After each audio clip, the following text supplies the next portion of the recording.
Welcome to Tell Us Your Story with Dr. Ebony. I am Dr. Ebony. Today's topic is educated Black men. My guest today is Dr. Keith Lindsay. Welcome, Dr. Lindsay. How are you doing? Hello, Dr. Ebony. I'm good. How you doing? I'm doing well. Thank you so much. For everybody that watches my series so far, a lot of the people I've had on so far, we have history. So full disclosure, Dr. Lindsay and I have been knowing each other for about 6 or 7 years. He started as kind of like my dissertation peer review point person. I guess that's what I'd call him. That's a good title. And then from there, we remained friends. And within this time, we also became colleagues at Knoxville College, which is an HBCU, also known as a historically Black college or university. And it's located in Knoxville, Tennessee, where he was the interim president. And working with him can be best summed up in the words of one of our students. She described our professional relationship as Dr. Lindsay is the Batman to Dr. Ebony's Robin.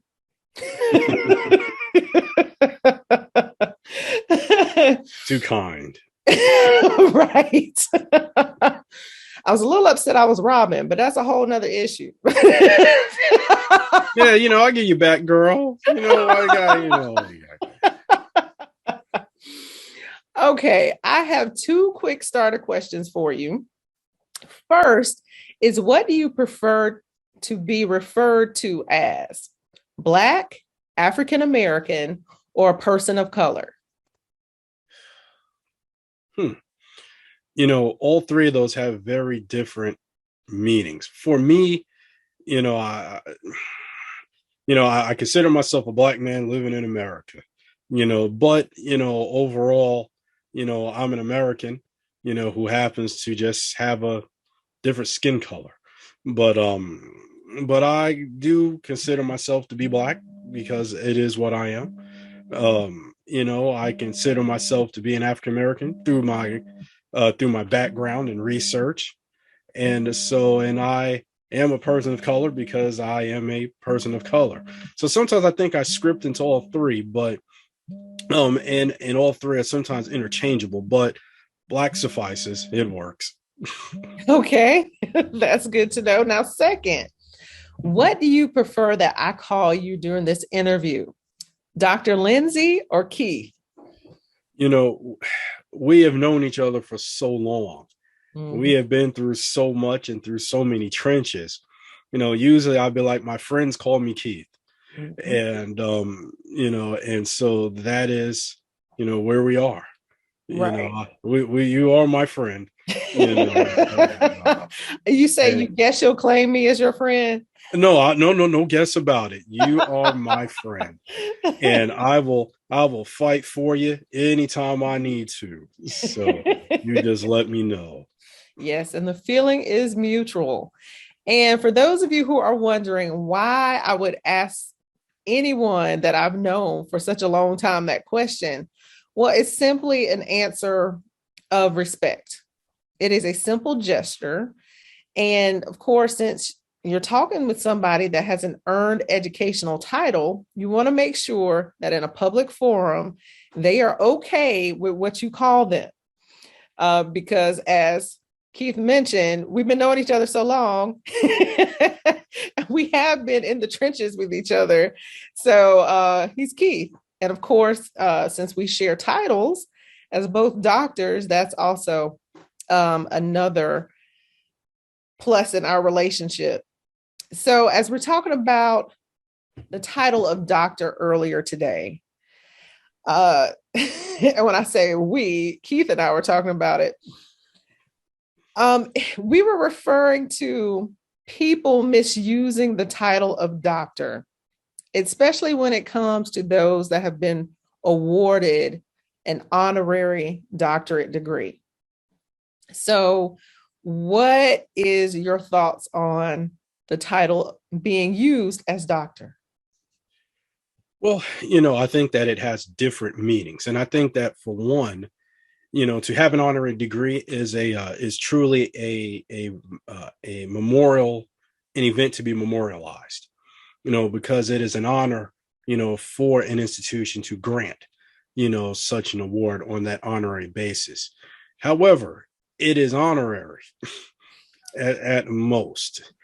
And so when you have people who go through school and write dissertations and earn doctorates, sometimes you feel that level of, I'll use the word you used at the beginning, a level of respect, that comes with this name, that comes with the title, that's come with the hard work that's been put in. And usually with people with honorary degrees, and they run around be like, hey, my name is Dr. Blah, blah, blah. Oh, so what do you have your degree in? Oh, I don't have anything. A school gave it to me. And I'm like, well, that's okay that someone gave it to you, but you didn't earn it. Mm-hmm. It was bestowed upon you, and it can be taken away from you. My shingle hangs on the wall forever. Mm-hmm. And not that we want to split hairs and that we want to minimize the effect or the role, of that degree, but it still is honorary at the end of the day. And when people ask me, I will tell them I earned my degree from this institution, or I received an honorary from this one. And so there is a bigger difference, that comes to it. So sometimes I think we want to make ourselves bigger than what we are, by saying it. There's no badge of honor in having a doctorate. Matter of fact, I think it's more of a burden, at times, because people look to you as the do-all, know-all, or they look at you as the know-it-all. So you kind of get it both ways. And so it's almost like you're caught in the middle of these exercises.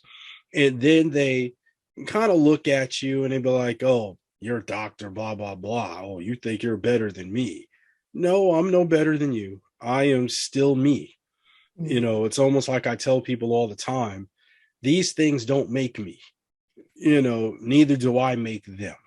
It is simply a tool that I use, to reach out and to help as many people, in need, as I can. Mm-hmm. Now that we have addressed that pet peeve of ours. Well, you know it. Now let's get started from your beginning. So where were you born and raised, and what was your family structure growing up? Sure. I am from New York City. I grew up in Queens, New York. I grew up in the projects. I grew up in South Jamaica houses.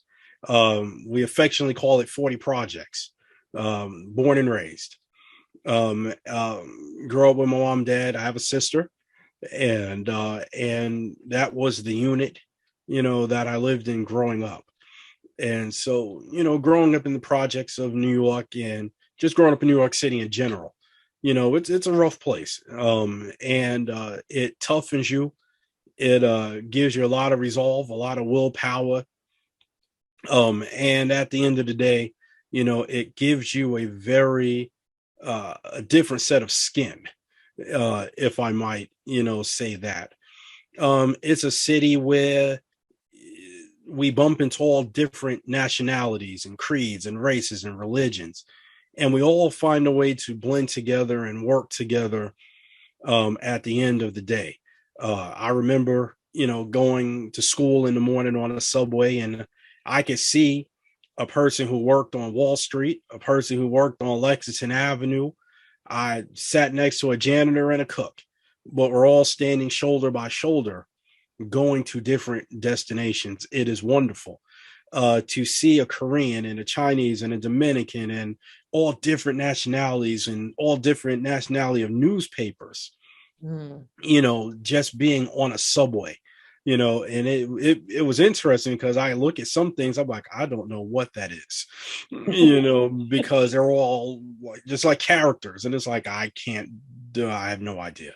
And so, but it's that blending, that kind of makes you who you are.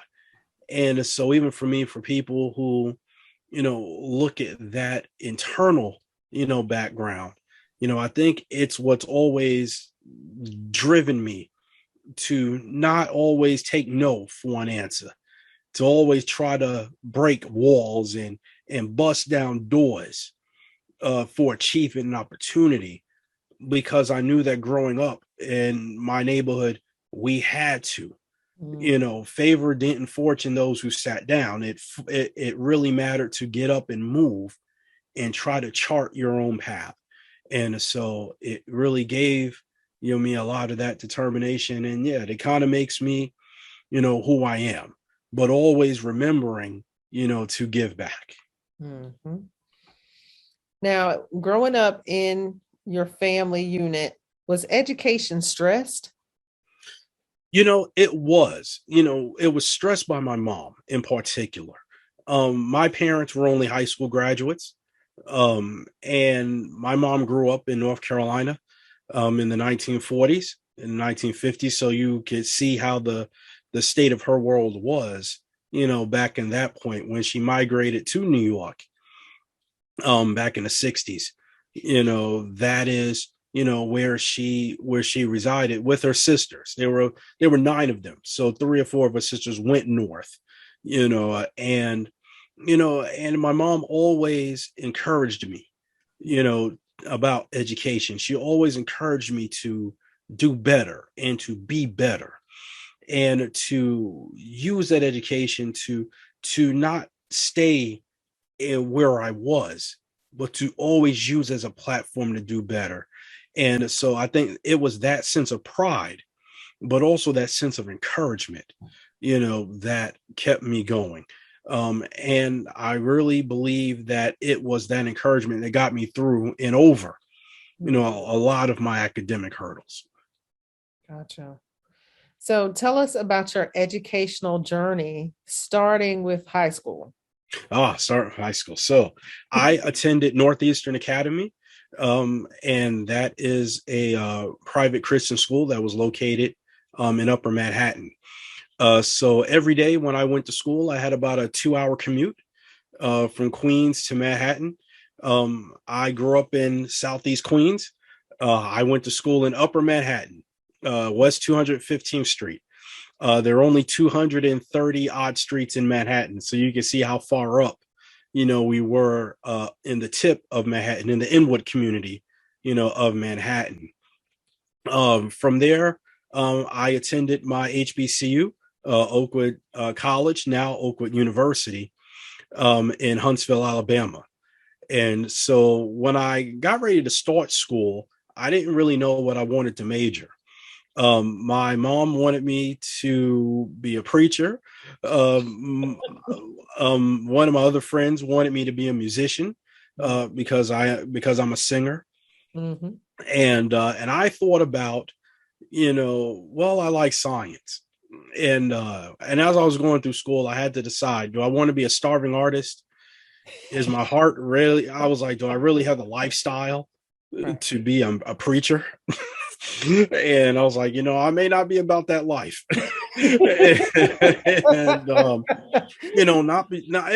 And not because I'm a bad person. My grandfather was a minister. And so not because I don't think I had the life. I wasn't sure if it was my life, in that realm, of being. And so I said, let's do science. And so I studied biology, and I graduated with my bachelor's of science in biology from Oakwood College, now Oakwood University. And from there, I attended East Tennessee State University, which is located in Johnson City, Tennessee. I did not know where Johnson City was when I first started.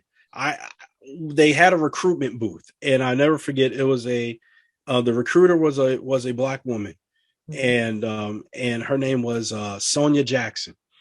She was a recruiter for the graduate school at ETSU. And I bumped into her inside of the bottom of Blake Center Mall where they were having a career fair. And she said, hey, would you consider going to ETSU?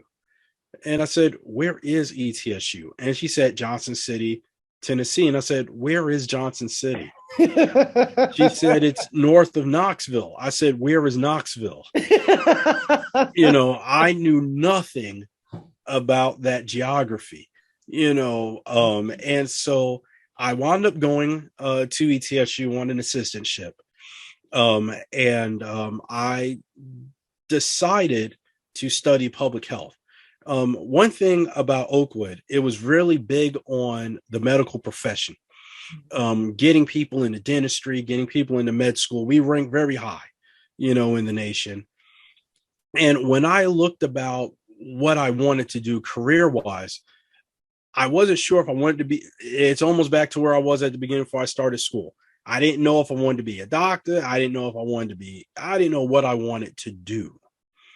But the New Yorker in me got encouragement from my advisor, because she said, what is it that you want to do? And I said, one day I want to teach.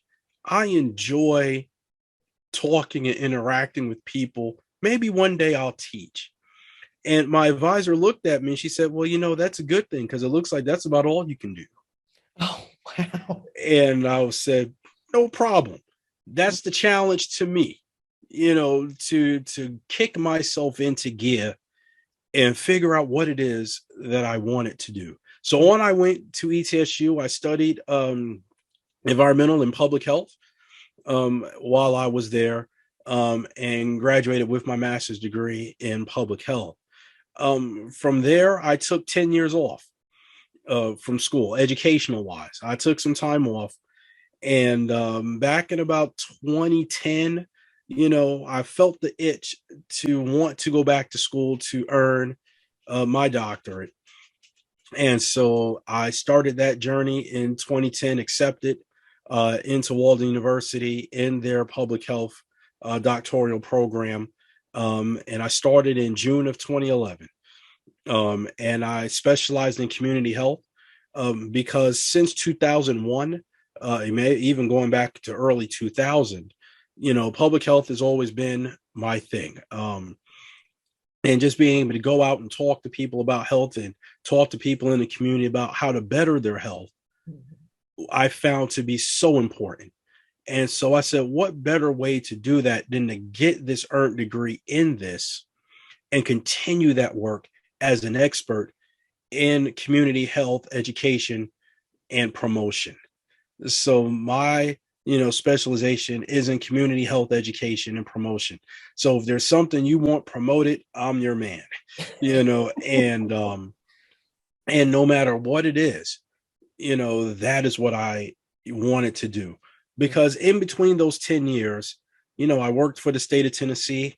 For the Department of Health, and I worked in communicable diseases and community health and community services as a community health coordinator. I worked with health access grants to help provide money for indigent and for the rural, Northeast Tennessee. And then I began to teach, biology, and health at Knoxville College. And so this is what really drove me to getting this degree, to maximize everything that I could do.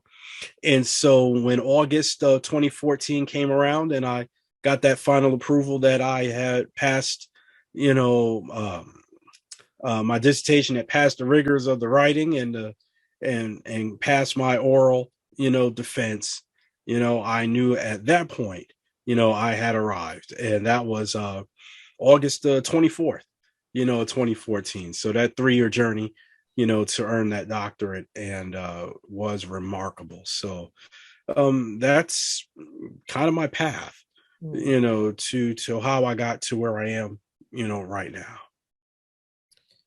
So what reasons do you feel that you were able to achieve those academic goals? One, my mom, 2, my faith, and 3, a huge support system. I have a numerous number of moms, and they still look out for me even to this day. They still call and reach out to me, to this day, because I truly believe that, a lot of people say, the village philosophy, does it really take the village?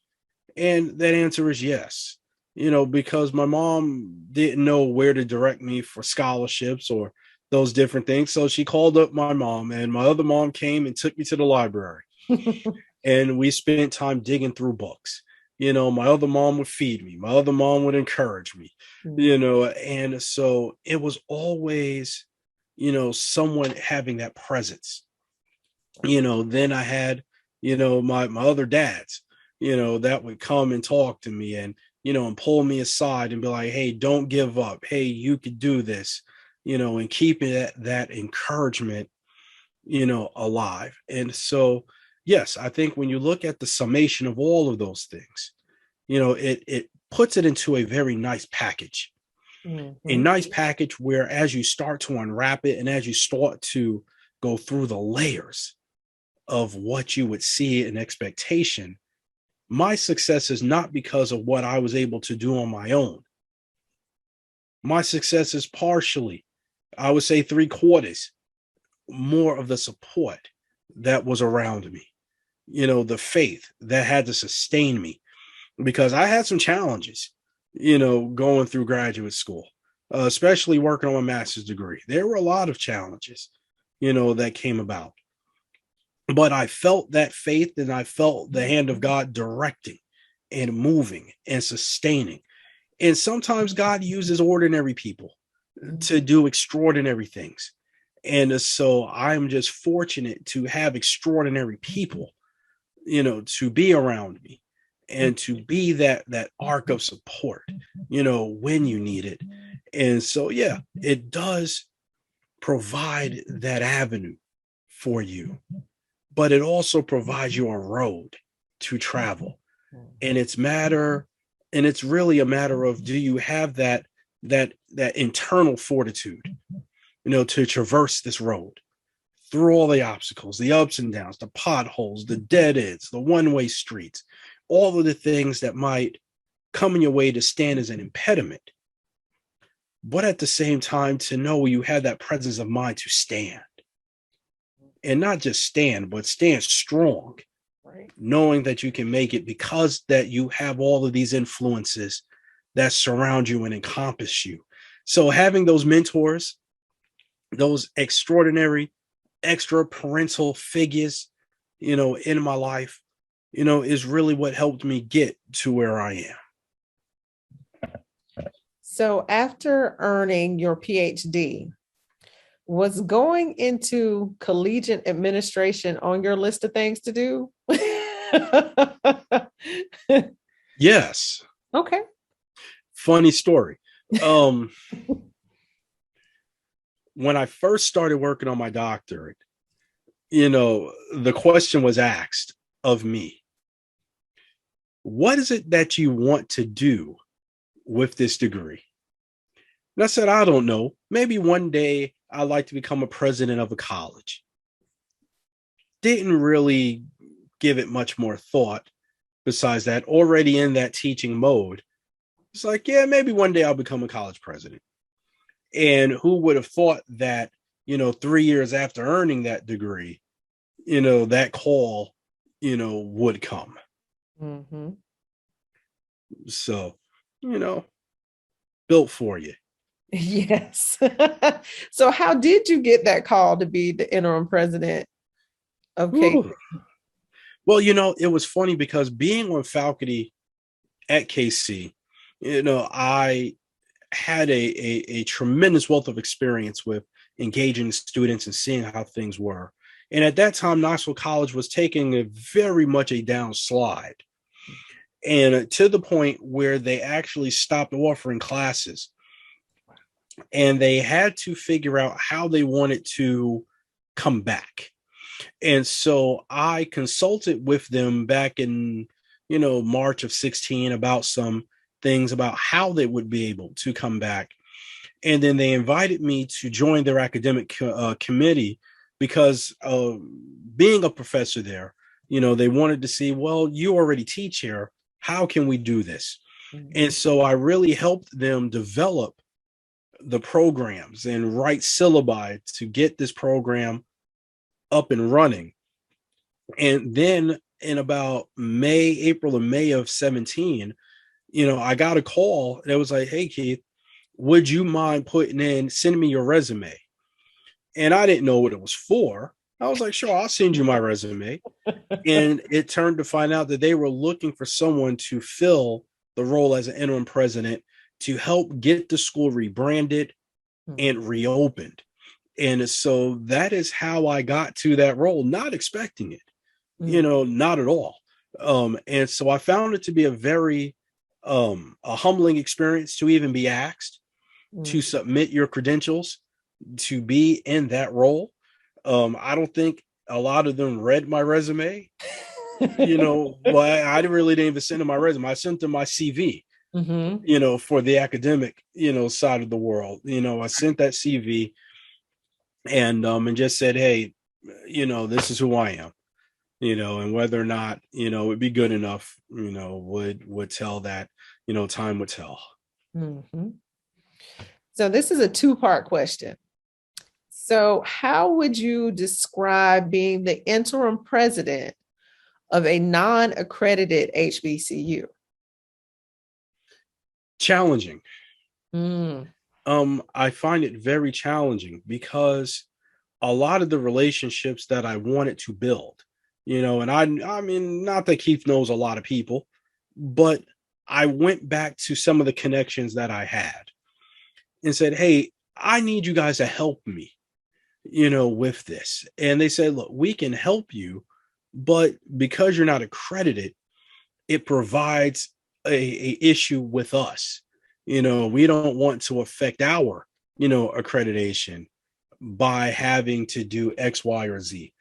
And so a lot of it was rebuilding trust in the institution, rebuilding the mission of the institution, but more importantly, rebuilding the business foundation of the institution. And my philosophy was that Knoxville College, as an HBCU, being an HBCU graduate myself, I cared a great deal about its legacy, its enduring legacy, to preserve a legacy of this HBCU. But you had to change your corporate philosophy. Knoxville College is not I did not look at it as a glee club or an educational institution. I focused on Knoxville College being a business. And I focused on Knoxville College being a business whose product that we're selling is education. Now, some people might look at that and be like, oh, how does that work out? Yes, Knoxville College is a business. Why? Your students are your stakeholders. You're delivering a product to them, a product that they're going to take and move on. And then you're going to turn around and bring more in, train them, educate them, send them back out, grab another group, train them, educate them, send them back out. Well, is that more of a good business model, or is it more of just a glee club? And so we kind of have to change that philosophy.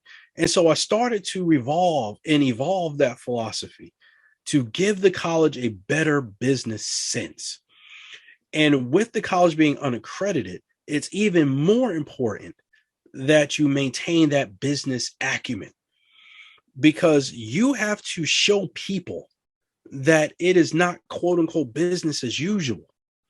But you have to show them that this is a brand new day, a different model and mode of thinking, and a different way of how we plan to troubleshoot and get to solutions. And that is probably the hardest thing about being the interim president of an unaccredited college. Now, part two of that question is In what ways do you believe being the interim president of an HBCU of an accredited institution would have been different?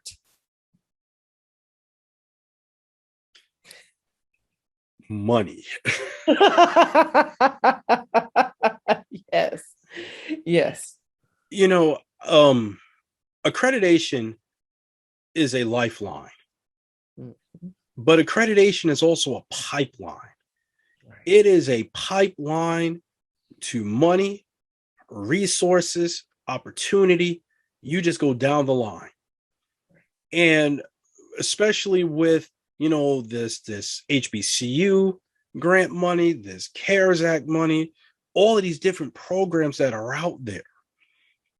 I was really sometimes heartbroken because I'm like, we can't apply for it because we don't have accreditation. But when you have accreditation, you have access to all of these different buckets and of spigots of money that if you needed a building that needed repair, you can go get a grant, and you don't have to worry about, man, do we have to pay this back? Nope. You can get the money, fix your building. Your students are able to receive financial aid and you're able to partner with bigger institutions to get bigger grants and scholarship opportunities. That accreditation is almost, if you could say that if now here's my anthropomorphism, if you could apply life to an institution and give it a human form, the accreditation would be the breath in the air that you breathe. Yes. It is what sustains an institution, not because you don't have good programs, not because you don't have excellent students. It doesn't mean that you don't have excellent faculty, but that accreditation is more of a litmus test to say that you have sustained excellence. You have sustained finance. You have sustained programmatic and thematic ability. You have stability in your administration. You have good teachers. It really is a litmus test to say that this is not just a flash in the pan, but you have sustained excellence that we can back and put that seal of approval on to say, yeah, they know how to do this. And not only do they know how to do it, they can do it on a yearly basis. So that accreditation is that air. And when an institution loses accreditation, it's like all the air gets sucked out of a room. And it's like, can we survive without this accreditation? Because your students don't want to go to a school where their degree is not worth the paper that is printed on. Correct. You have to be able to say to them that this degree, the classes you're taking, will carry you forward. Not to have you get there and stop, hit the wall, then you have to start back all over again from square one. But to let you know that if you reach square one, you get to square two, you get to square five, you're not going to go back to square one when you are finished. And so from this point, Knoxville College has been so fortunate to not have people have to go back to square one. But that just comes from having and selling your product.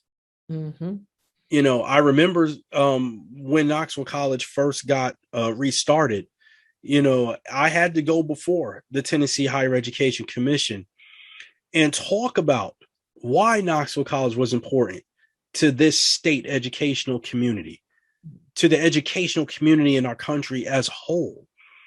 And what is it that we can bring, to this table?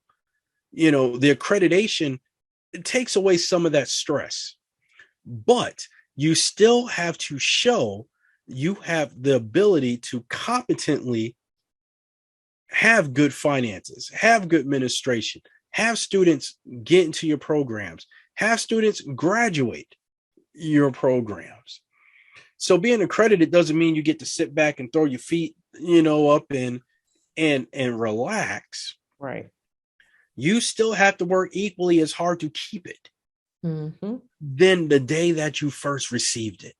Right. So it's always a work in progress, but it's an easier work, when you do have it. Yes. All right. For those of us that have earned our PhDs, we've been told that we are only 1% of the world's entire population that actually has their earned PhDs and achieved that milestone. So putting that into perspective, according to an article published in Diverse Issues on Higher Education, an article by Turner and Gerholtz, I hope I pronounced that correctly, in 2017, study indicated that there was an estimated 88,000 Black males that hold an earned doctorate degree, but only 3% of Black males hold positions as faculty members in higher education environments. So, out of 100% of the institutions of higher learning administrators, there are 80% are white males and only 13% are Black males and females. They lump them together in the 13%. The study poses the question, why is there a shortage of Black males serving as faculty members and administrators in colleges and universities? So we have discussed this before several times throughout the years. And what do you think, especially being a former president of Knoxville College, an HBCU, what are some of the barriers that you have identified or even experienced with the representation disparities in being in administration within academia? Well, I'd even say before even being in administration, I would just say being a part of faculty. It is hard. I've applied for faculty jobs at myriad numbers, of schools to be turned down. If you have seen my CV, if I shared my CV with people in the audience and I told them I can't get a teaching position, right, they were probably looking, be like, there is no way possible that could happen. But it's true. Right. I've been, teaching on the college level for 14 years. Been involved in the community now doing health for over 20 years. I would dare say that I have some level of expertise, in this field. But I found that college and universities sometimes live still on this good old boy system. And not only that, but they're so coveted because when you get into one of those positions, you're usually in. Oh, yeah. Until you decide that you want to be out. Unless you do something so colossal that they have to remove you. Right. And so they are the holy grail of the academic world. And so, one, there are not a lot of those positions that come open. But two, when those positions do come open, how well considered are we, even me, for those positions? Even as an administrator. And then usually most of your Black males that are, teaching, they teach at HBCUs. Not because they don't have a choice, not that the HBCU is the bottom of the barrel, but it's the only place where they're really getting a true opportunity to really show what they could do. Now, people might say, you're just trying to be. No, I can give you some candid examples, of this. But that's not my focus. Right. My focus is more on how do we get better prepared to be in this arena? Mhm. What do we have to do to be able to excel and get in? Right. Like anything, it's a chess game. It's not checkers. It's a chess game.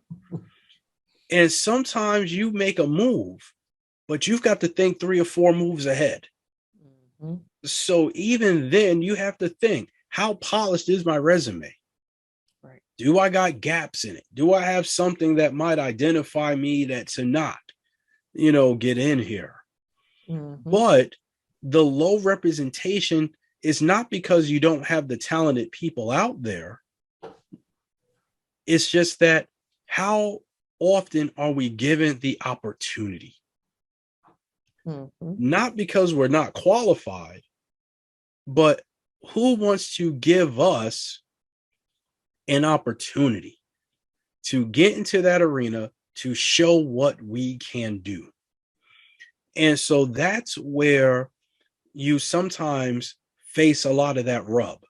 Do you really have the ability to do? Mhm. And if you could see that opportunity, then it becomes more visualized. Then it becomes actualized. Then it becomes more demonstrative and Mhm. performance. And then you really begin to see those true results and the true fruits of that labor. And so for us as a 1%, and then to be a percentage of that 1% Mhm. means that we are a small number. Right. Even when you lump us together, that 13% is obviously it's more women than men. Mhm. Yeah. And that's because we also have this shortage of men that go on to receive these higher degrees. It takes a lot of work, and it takes a lot of patience and preparation to get to these points. And so when we look at these administrators and we look at these faculty level, positions, it does take time. I'll give you a perfect example. I know someone who just graduated with their doctorate and walked right into a teaching position. Wow. Did I say walk right into the position? They went from getting hooded to getting their office. Wow. And so no experience. I have much more experience, but that opportunity does not come as readily. But you keep trying, you keep pressing, you keep trying, you keep pressing. And eventually, when it is time, that door will open. Mhm. Yeah, I have to say it can be all about timing. So, what do you believe are the differences in working with the HBCU community compared to the predominantly white institutions, also known as PWIs, as far as contributing to the lack of representation of Black men in colleges, universities, as far as faculty and administrative positions? Normally, it's sad, but normally it's just checking boxes. Mm. Usually when we look at diversity, we look at it as a numbers game. How many of them do we need to have, to say that we are diverse? How many of them do we need to have to say that we're not a biased or prejudiced or having this systemic type of racism? And so when you start to check boxes, that's when you begin to lose the talent that really is surrounding you, because you're focused more on numbers, or what I say, you're focused more on the quantity Mm. than on the quality. Right. And so there'll be a lot of quality individuals that will come and not just flow through your hands, but they will pass through your hands, because the focus is not on trying to find that quality, but you're just simply trying to check the box and say, man, we got 3 or 4, check the box. We got 3 or 4 over here, check the box. And so this is why you begin to have a lot of this controversy, especially when you're looking at, admissions. And it's the biggest thing where you had the young lady sue the University of Texas, sue the University of Michigan, almost threatening to sue Harvard, over admission standards. And this thing is going all the way to the Supreme Court, right, to discuss these very issues. But at the end of the day, we're still trying to figure out, are you still just trying to check off boxes to say that, hey, I've gotten here. Hey, I've arrived. Hey, I'm good. Right. Or are we really trying? And, it was funny, even with that case with the young lady at the University of Texas, researching Texas in college. Texas is a very interesting academic experience. Because no matter what school you go to, if you're in the top 10 of your school, you get to go. Yeah. You're in. If you graduate in the top, I think is the top 10% of your class, if you're senior class, you're in. So you're saying, hey, it's unfair. Well, did you finish in the top 10 in your school? If not, then no one took your place. You didn't earn it. Right. These kids earned it because that is the criteria. Right. So based on the criteria, it is what they earned. But we see a shortage of our Black men not going to college. I mean, I think that we're now beginning to see more uptick, but we're equally still seeing low test scores. Right. We're still seeing the destruction and the deterioration, of the Black nuclear family unit. We're still seeing, drugs and crime that riddle, our communities. And this sucks up our young people. It sucks them up and it destroys them.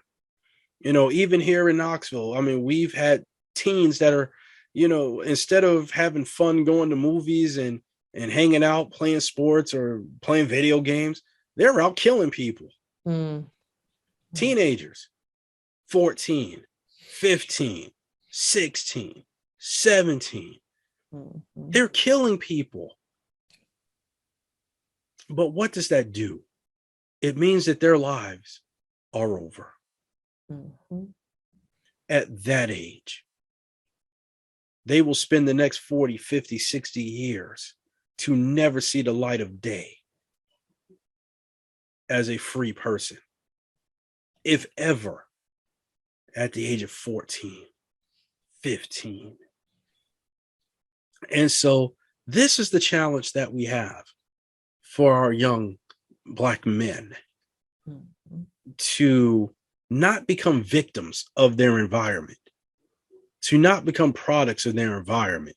And I don't want anyone to look and say, man, that's just, man, look at you. You got a doctorate. You don't know what you're talking about.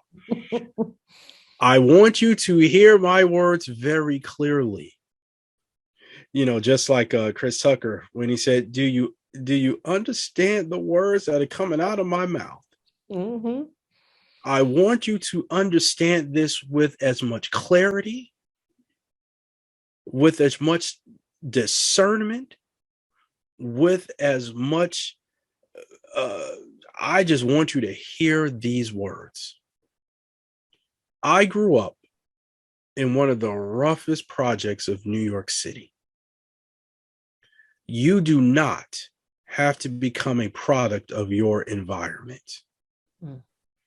You can rise above your environment. But you only rise above that environment if you think you can. And if you don't have that support at home, find it. Right.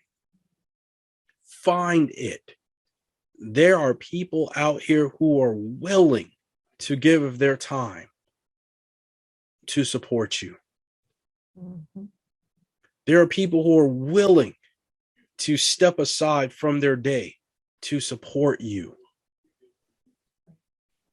But we often fall into that cyclical generational trap.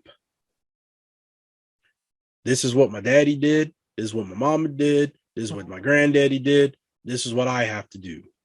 Mm-hmm. No, you don't. You fall into that family fallout trap. You can do it. My parents didn't have the resources to send me to college. They didn't have a college education to be even to talk to me about the experience.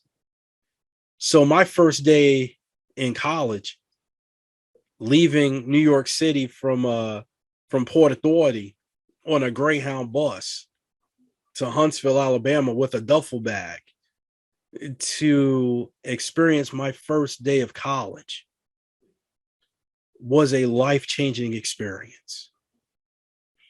And for some of our younger boys and girls, they too need a life-changing experience. Mm-hmm. But it's not up to someone else to do that.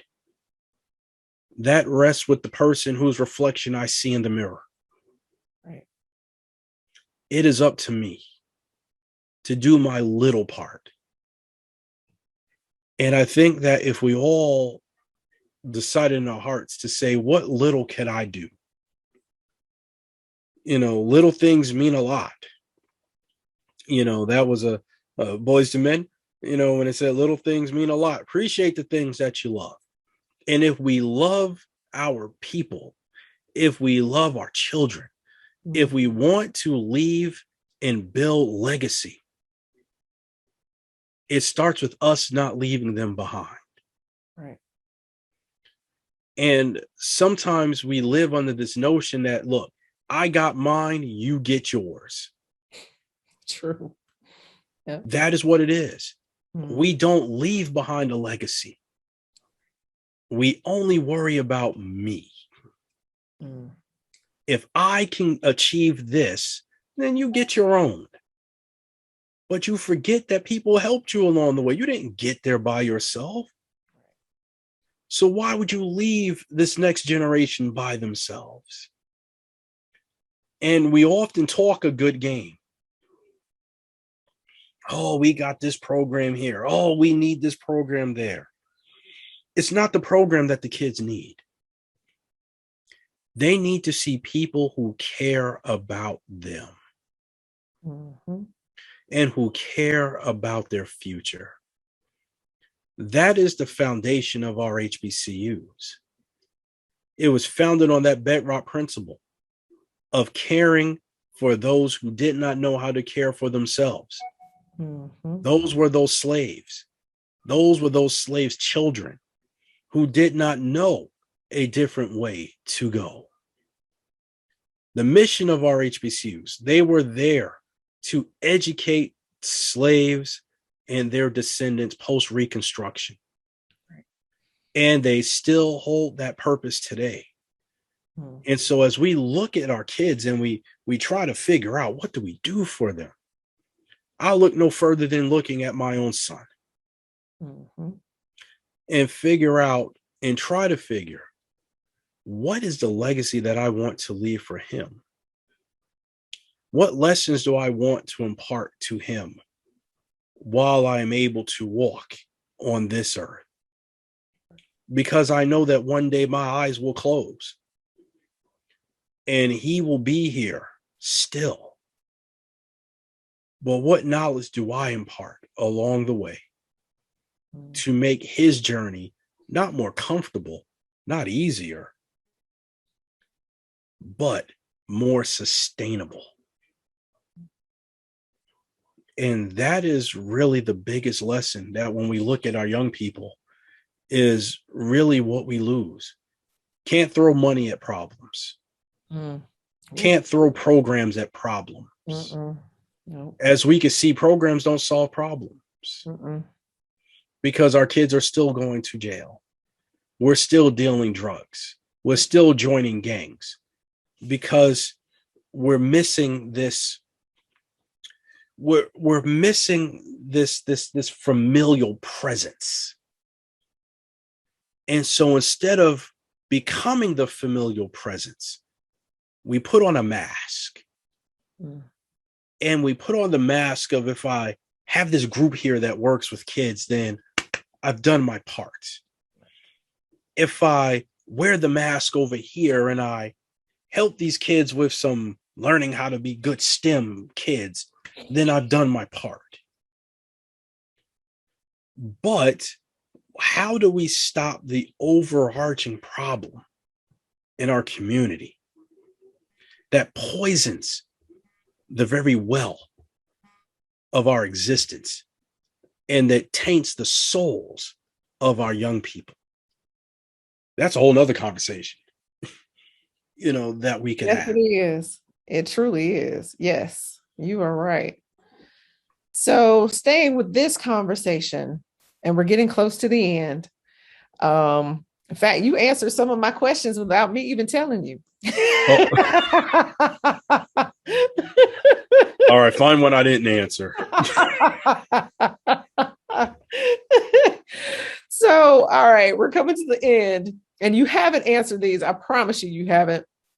And these are some of the more humanizing questions for the entire conversation, and they're about music.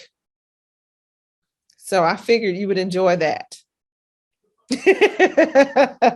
Okay, the first question is, what is your favorite song that best represents you?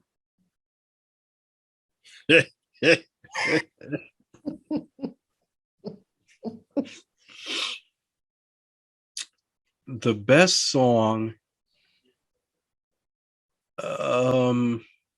golly.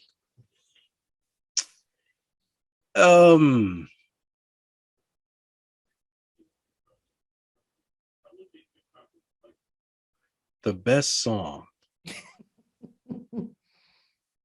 No specific, just whatever song you think, it's one of your favorites and it represents you.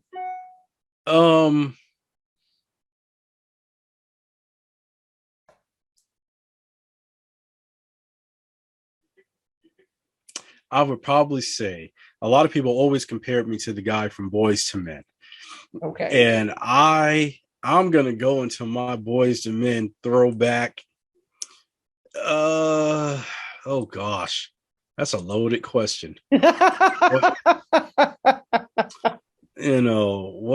would be my favorite, one of my favorite Boyz II Men songs? I mean, I got a lot of them. Mm-hmm. But which one represents you best?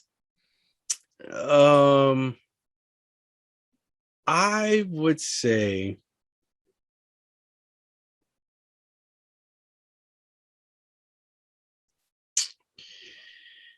oh boy.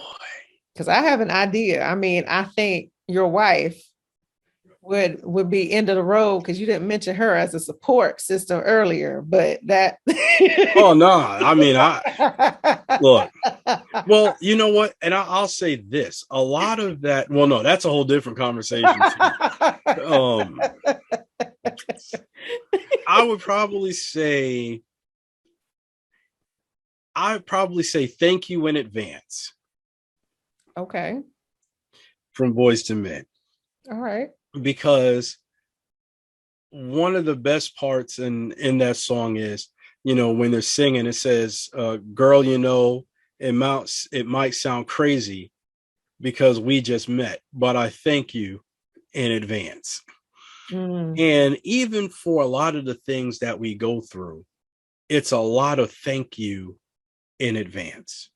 And since you just want, this is where that spousal support comes in. There you go. Because a lot of times they don't always know how to support you. Right. But you say thank you in advance. That's it. because you know that they're going to be there for you. Mhm. And even, with my work as interim president, my wife was that support system Mhm. to me and for me. Right. And so it might sound crazy,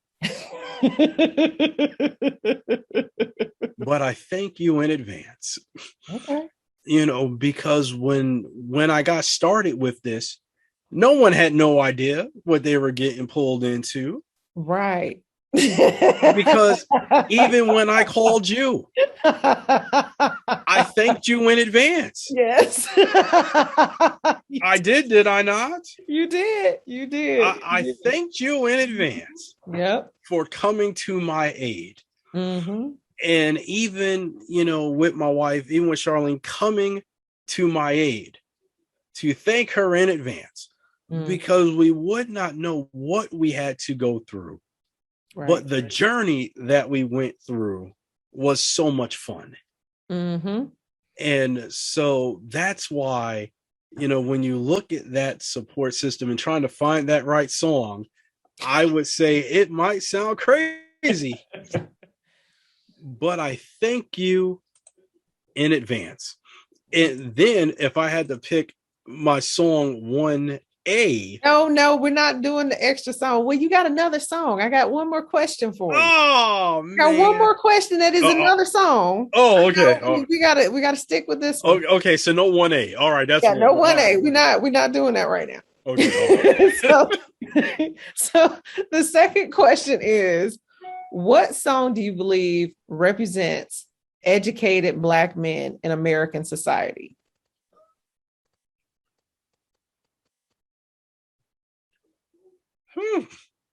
It's hard out there for Pim. I like it. That song won an Oscar. It's hard out there for Pim. It's a legit song. It truly did win an Oscar. That song won an Oscar. It sure did. Yep. I mean, if you could rewrite the words, I'm like, man, it's hard out there for a brother. That's true. Yeah. If I could throw a remix to that song, that would be the remix. It's hard out there for a brother. Or I've been working on the railroad. Oh wow. I mean, but that would probably be my thing. That would probably be my song. It's hard out there. Yeah. It's hard out there for a brother. Okay. But it's our destiny. That would be the song I would say. I would say it was Destiny from the Prince of Egypt soundtrack. Yes. And when it talked about, I'll get there, I'll get there somehow, cross the river, nothing stopping me, we'll get through the night, we'll see to the other side, but it's get there. And that's where we have to be. Right. Because, as you listen to the song, it's like, I've been traveling so long, and you can't give up, hold your head up high, stand strong. I know my time will come. That's what you have to look at, that our time will come. Right. But don't let go of that destiny. Know that you will get there. And it doesn't matter if it takes a week. It doesn't matter if it takes 2 weeks. It doesn't matter if it takes 2 years. Right. But know that I will get there. Once again, that's my boys to men. I will get there. And you really hold to that. I will get there somehow. Oh, well, there you go. I think that wraps it up right there. So, Dr. Keith Lindsay, thank you for your time and for telling us your story. To all of you watching, thank you. Take care, and may there be peace, love, understanding, and social justice for all. Awesome. Thank you, Dr. Ebony. Thank you.